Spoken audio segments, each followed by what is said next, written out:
Welcome to Senthura. Hi friends, நான் கம்பு எடுத்ததும் ஒரு ஆடு போகுது பார்த்தீங்களா.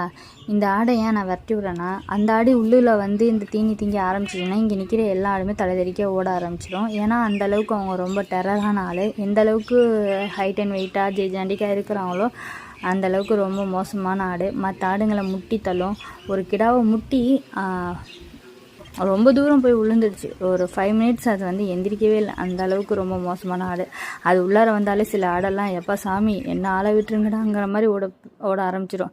நீங்களே பாருங்கள், கொஞ்சம் கொஞ்சமாக அது இருக்கிற இடத்துலேருந்து எல்லாம் ஒரு பக்கமாக அப்படியே ஒன்றா அப்படியே அடையிறத.